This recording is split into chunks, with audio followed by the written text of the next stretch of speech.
Welcome class 12. Today we will continue with our chapter number 9 depository system. In our previous video we had seen the two ways on which the securities can be held, that is the physical and electronic form.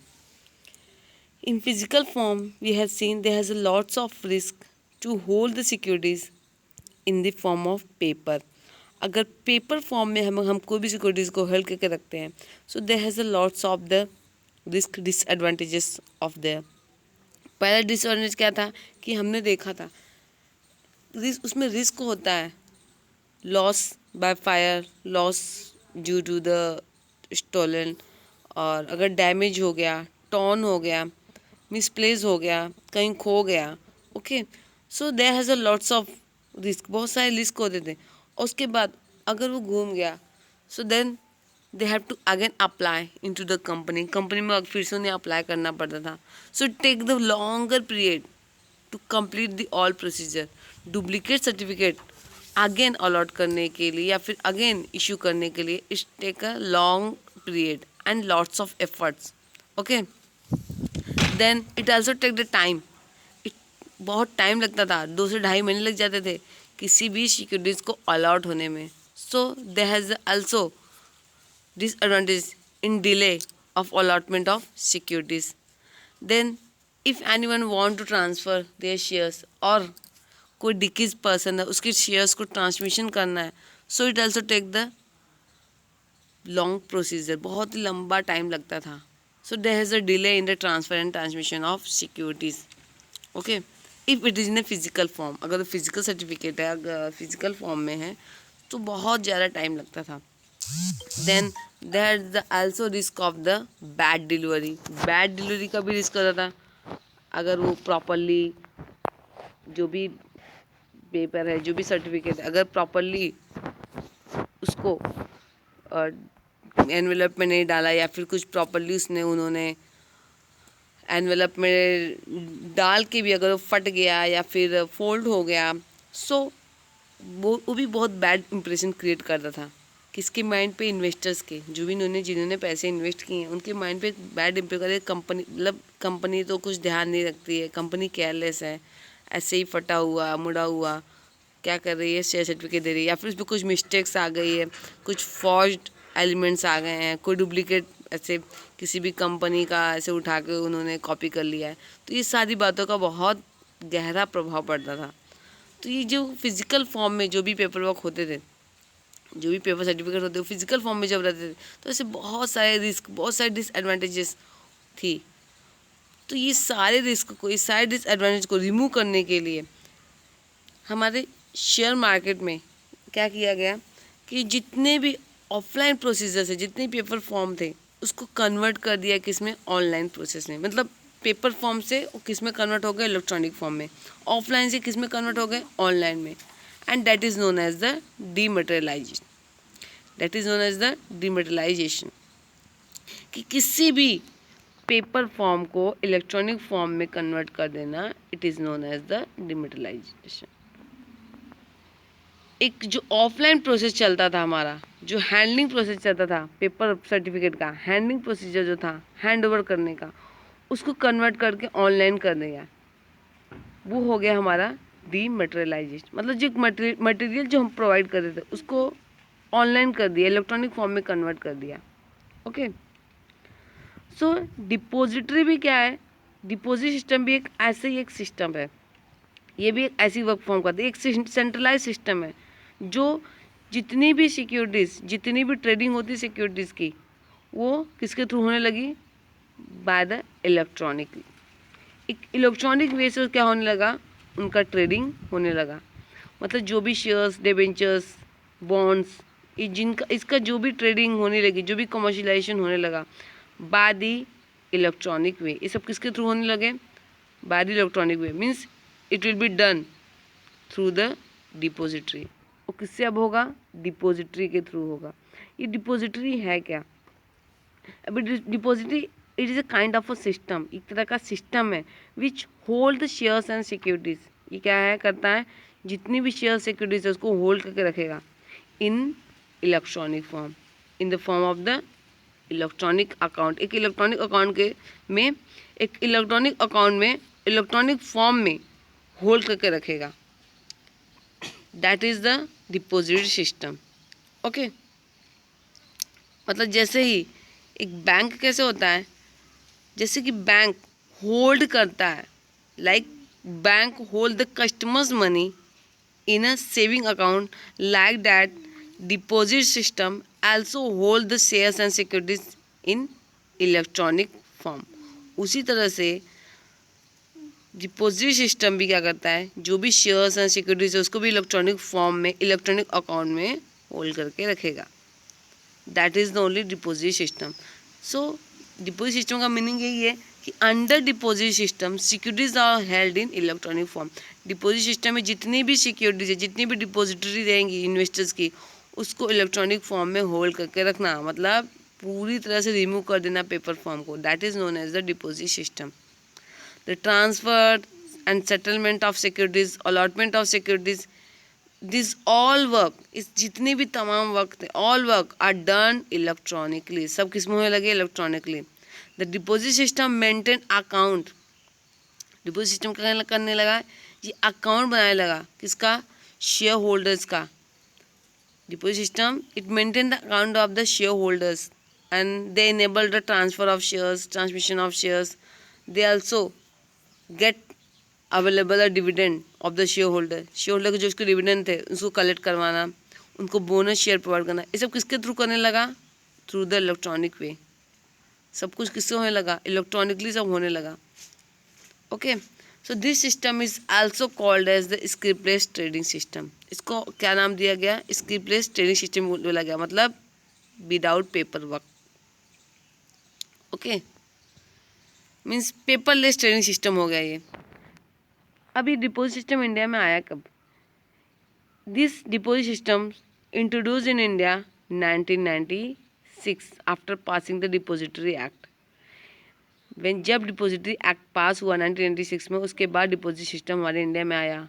और वो कौन कौन से थे, NSDL and CDSL, national security depository limited and central depository security limited. ये India में कब आए, 1996 में, after passing the depository act. But Germany में सबसे पहले आए, कहाँ पर, जर्मनी, मतलब वर्ल्ड में कब आए, 1947 में। और कहाँ पर आए, इन जर्मनी। ओके, बिकॉज 1995 में हमारे इंडिया में इंटरनेट आया, तो जब इंटरनेट में आया तो हमारा शेयर मार्केट का काम इतने हाई लेवल पे वर्क करने लगा, मतलब हमारा जो ट्रेडिंग सिस्टम था वो नेशनल से इंटरनेशनल लेवल में जब जाने लगा, तो यहाँ पे बहुत ज़्यादा ज़रूरत पड़ गई ऑनलाइन प्रोसेस की। मतलब ऑफलाइन से उन्होंने किस में कन्वर्ट कर दिया, ऑनलाइन में, बिकॉज उनके लिए बहुत प्रॉब्लम होने लगा। जितने भी पेपर फॉर्म थे, पेपर वर्क थे, उसको फिजिकल फॉर्म में कलेक्ट करके रखना, प्रिजर्व करके रखना, स्टोर करके रखना, ये बहुत ज़्यादा उनको भारी पड़ने लगा। सो उन्होंने क्या किया, उसको पूरा जितना भी ऑफलाइन प्रोसीजर था सब ऑनलाइन में कन्वर्ट कर दिया। ओके, बट अभी जो डिपॉजिट सिस्टम था इसको चलाता कौन था, अब ये काम था डिपॉजिटरी पार्टिसिपेंट्स का।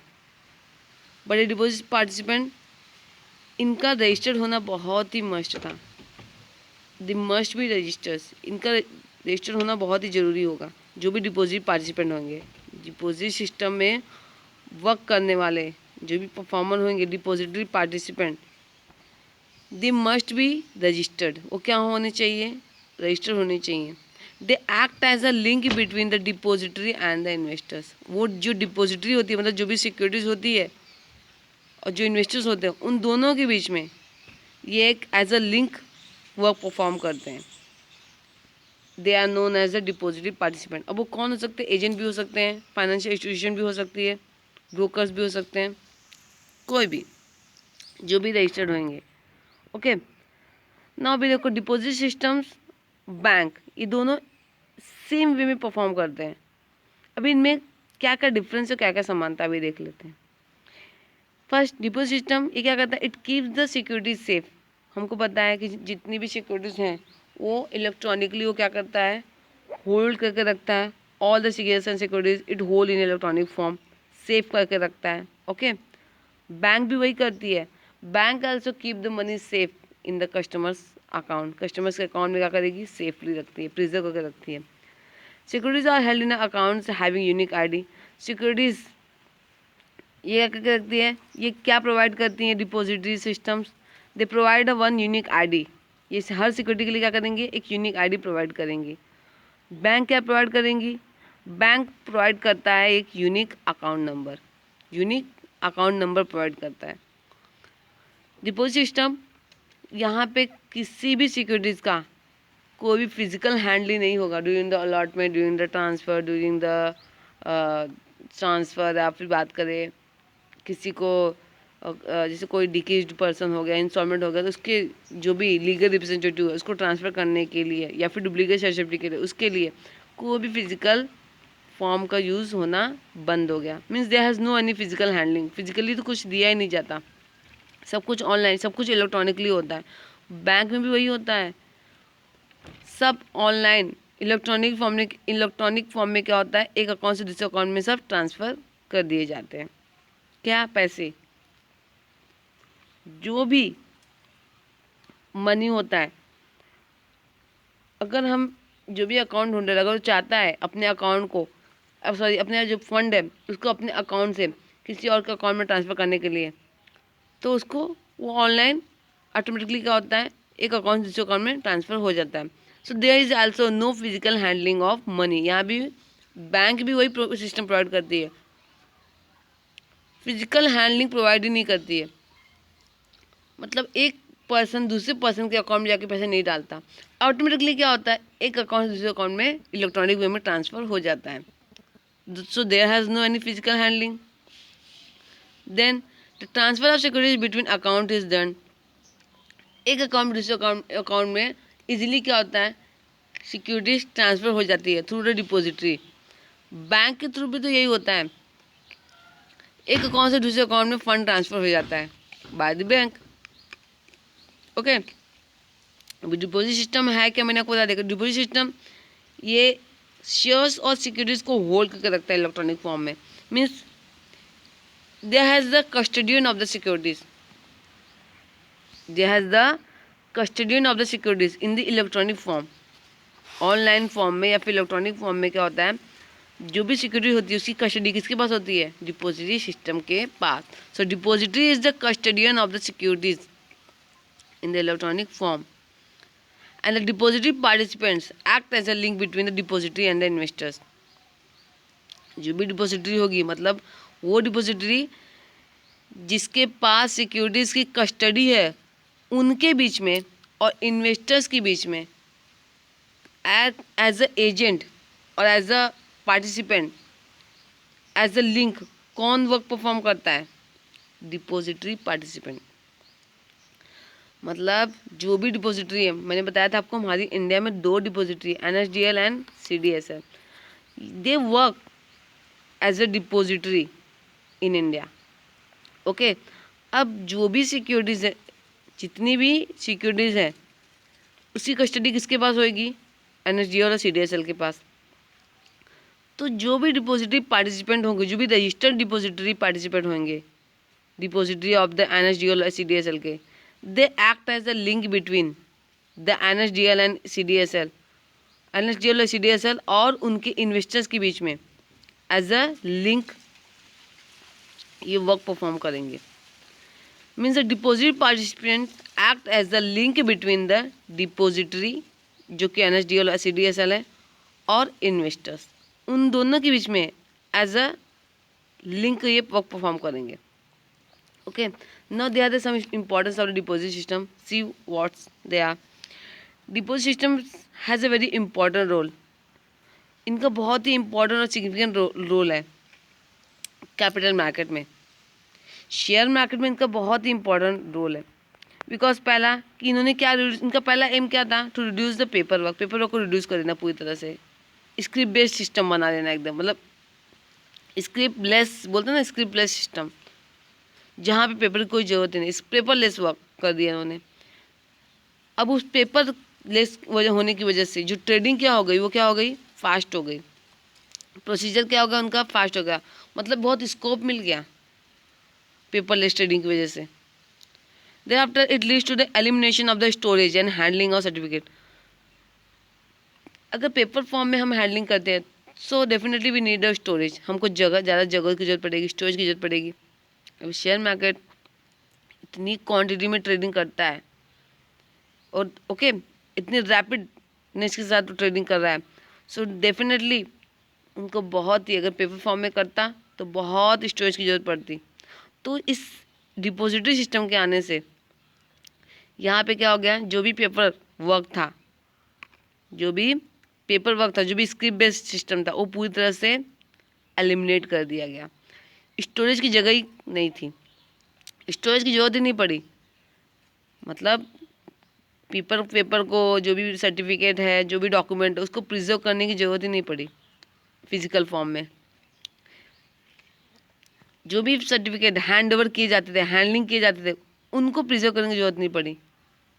ओके, इजीली क्या हो गया, इजीली इलेक्ट्रॉनिक फॉर्म में वो ट्रांसफ़र होने लगा, इलेक्ट्रॉनिक फॉर्म में प्रिजर्व भी होने लगा वो। So it leads to the elimination of the storage and handling of certificate. और इससे क्या हो गया, कॉस्ट भी रिड्यूस हो गया। It reduce the cost and efforts, मतलब जो स्टोरेज का जो कॉस्ट था, मतलब स्टोरेज प्रिजर्व करने का खर्चा, जगह का खर्चा, और उसको फिजिकली सर्टिफिकेट को हैंडल करने के लिए जो एफर्ट थी, जो ध्यान रखना पड़ता था कहीं मुड़ न जाए, फट न जाए, जल न जाए, इस सारी चीज़ों का जो कॉस्ट था वो क्या हो गया, कम हो गया। तो गाइज ये थे importance of the deposit system. ठीक है, बेसिकली इनका काम क्या था, पेपर वर्क को कम करना और एक स्कोप देना फॉर द पेपरलेस ट्रेडिंग। जिससे सारी चीज़ें क्या हो गई, इलेक्ट्रॉनिक फॉर्म में हो गई। अब फास्ट रैपिड ग्रोथ से जो हमारा ट्रेडिंग था वो बिजनेस चलने लगा। हमारा जो कॉमर्शियलाइजेशन था वो नेशनल से इंटरनेशनल लेवल पे वर्क करने लगा। तो ये थे importance of the deposit system. Next section में हम लोग देखेंगे बेनिफिट और advantages of the depository system. Okay.